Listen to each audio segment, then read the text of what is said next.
गावात कायम भजन कीर्तन चालू असतंय.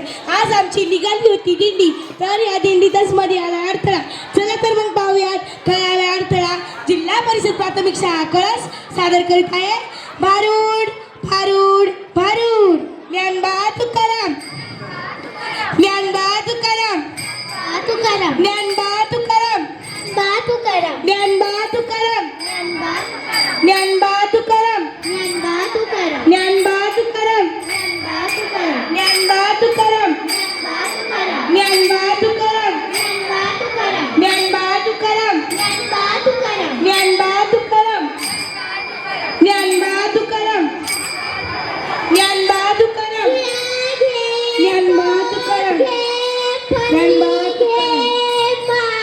ए बाई सुया घे पोत घे फणी घे माय. ए बाई सुया घे पोत घे फणी घे माय. निघितून मंडळी काय बसलीत, कार्यक्रम काय चाललेला आहे मध्येच आपलं सुया घे पोत घे फणी घे. तुझ्या घरामध्ये काही चोरी करायला आले नाही, डाका टाकायला आले नाही, तुझ्या घरातल्या शिळा भाकरीचा कुटका देखील घेत नाही. पाहिलं मंडळी, इकडची तिकडची माणसं येतात मराठी माणसाला परेशान करतात. इकडचं तिकडचं म्हणतोयस काय? अरे तुझ्याच मराठी मातीमध्ये जन्माला आलेलं छोटस संस्काराचं फूल हाय भारूड. भारूड ही काय भानगड? अरे लोकांनी भानगडी करू नये म्हणून संतांनी काढलेल्या प्रबोधनाच्या कारखान्यातील प्रोडक्शन म्हणजेच भारूड. भाकर बिकर काय नाही. अरे नाही द्यायची तर नको देऊस. मी काय म्हणते ते ऐकून तर घे. तू जर माझं ऐकून घेतलं ना तर तुला बुरगुंड होईल. हसू आलं भाऊ तुला? मला कसा बुरगुंडा होईल? अरे तुलाच नाही, इथे जमलेल्या सर्वांनाच बुरगुंड होईल. बुरगुंड म्हणजे तुला काय वाटतं? मुलं बाळ अरे बुरगुंड म्हणजे लेकरं बाळं नाही. आमच्या प्रथांमध्ये बुरगुंड ह्या शब्दाचा अर्थ आहे ज्ञान.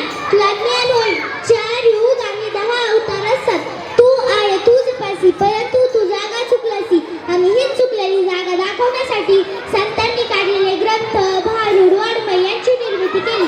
मला सांग भाऊ, एखादा ग्रंथ जर जुना झाला तर त्याची आवृत्ती काढून ठेवता येते. एखादा भारूड जर फाटायला लागलं तर त्याचे झेरॉक्स काढून ठेवता येते. पण मला खरं सांग, ज्या ग्रंथांनी संस्कार करून या नरदेहाची प्राप्ती करून दिली त्याच नरदेहाचं झेरॉक्स मशीन तयार झालं का रे भाऊ आतापर्यंत? नाही नाही. म्हणूनच म्हणतोय, तू जर माझं ऐकलं ना तर तुला बुरगुंडा होईल बया ग, तुला बुरगुंडा होईल, बुरगुंडा होईल बया ग, तुला बुरगुंडा होईल, तुला बी होईल बया, मला बी होईल, तुला बी होईल बया, मला बी होईल, बुरगुंडा होईल बया ग, तुला बुरगुंडा होईल, बुरगुंडा होईल बया ग, तुला बुरगुंडा होईल. अनादी नवल झाले, स्वानंद कुंकू आरसी घेऊन आले, हे कुंकू माझ्या भाळीला आणले. अरे अरे, काय झालं रे? तू इथं काय कुंकू विकायला आली काय? अरे आता मी कुंकू नाही विकणार तर काय विकू तुला वाटतं? आमच्या आया बहिणी कुंकू नाही लावत. आमच्या आया बहिणी आता कुंकू नाही लावत, मग काय लावते? तसा साडीचा रंग, तसा टिकलीचा रंग. मॅचिंग म्हणा. जसं साडीचा रंग तसा टिकलीचा रंग, यालाच मॅचिंग म्हणतात ना भाऊ. पण या वरच्या रंगाचं मॅचिंग तर कधी पण करता येईल. संसारामध्ये खरं सुख, खरा आनंद भोगायचा असेल ना तर नेचर मॅचिंग असावं असं नाही वाटत? जर नेचर मॅचिंग असलं तरच या वरच्या रंगाला महत्व आहे. मी म्हणत नाही माझं कुंकू लाव, तुझी टिकली लावू नकोस, परंतु ह्या टिकलीच्या रूपानं ह्या सौभाग्याचं दान किती ठिकाणी फिरतं माऊली? किती ठिकाणी? अरे सकाळी उठलं, बाथरूम मध्ये गेलं की बाथरूमची सौभाग्यवती भव. बाहेर आलं, आरशा पुढे बसलं की आरसा सौभाग्यवती भव.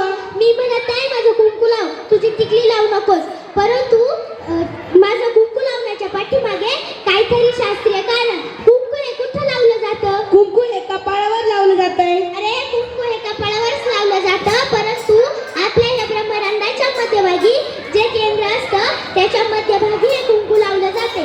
कारण याच्यावर आमच्या महिलेच्या मेंदूचं संतुलन कायम राहते. कुंकू हे चिंचोका आणि हळदीपासून बनलेलं असते.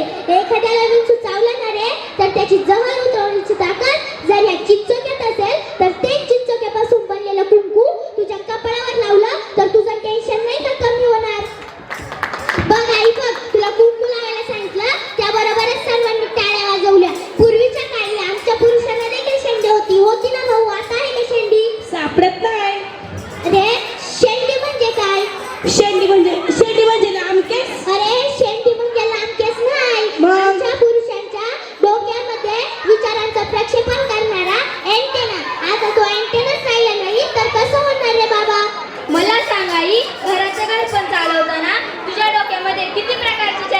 करतात. किती मुलाचं शिक्षण आहे, मुलीचं शिक्षण आहे, सदस्यांची सेवा आहे, घरामध्ये असतील तर हे सगळे चॅनल तुझ्या डोक्यामध्ये व्यवस्थित प्रक्षेपित होतात. हा जो तुझ्या डोक्यावरचा केसांचा आंबाडा आहे ना, हा डिश अँटिना आहे. ह्या डिश अँटिनेच्या काड्या तुझ्या ब्युटी पार्लरमध्ये जाऊन कापल्या तर तुझ्या डोक्याला मुंग्या नाही येणार का? भुरगुंडा होईल बया ग, तुला भुरगुंडा होईल, भुरगुंडा होईल बया ग, तुला भुरगुंडा होईल, तुला बी होईल बया, मला बी होईल, तुला बी होईल बया, मला बी होईल, भुरगुंडा होईल बया ग, तुला भुरगुंडा होईल, भुरगुंडा होईल बया ग, तुला भुरगुंडा होईल. चार युगाची काखे गदडी दशावतार खेळे. होय तिकडं काय झालं? गावापासून घाण वास येतोय त्या गोदडीचा.